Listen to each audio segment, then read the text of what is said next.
Hi welcome back to my channel. అసలు పవన్ కళ్యాణ్కి ఏమైంది? ఆపరేషన్ ఎందుకు జరిగింది? ఇవన్నీ మనందరిలో మొదలైన క్వశ్చన్లు.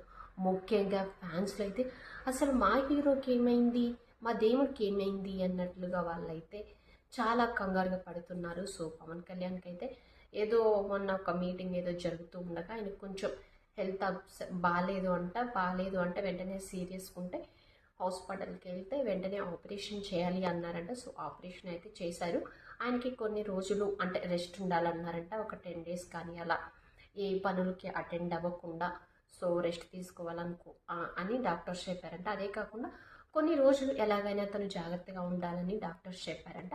సో పవన్ కళ్యాణ్ గారు అయితే ఆపరేషన్ అయ్యి కొంచెం రెస్ట్లో ఉన్నారు ఇప్పుడు.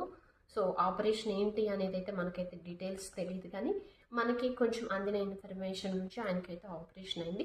పర్వాలేదు, బాగానే ఉన్నారు, ఇప్పుడు మంచిగానే ఉన్నారు. సో హెల్త్ కొంచెం బాగాలేదు కాబట్టి ఆపరేషన్ చేశారు. సో త్వరగా ఆయన మంచిగా అవ్వాలని, అలాగే తన మీటింగ్స్ తన వర్క్స్ ఏవైతే ఉన్నాయో డిప్యూటీ సీఎంగా తన బాధ్యతలు నిర్వర్తించాలని అయితే నేనైతే కోరుకున్నాను. సో ఈ వీడియో ఇంకా మీకు నచ్చినట్లయితే తప్పకుండా లైక్ చేయండి, షేర్ చేయండి.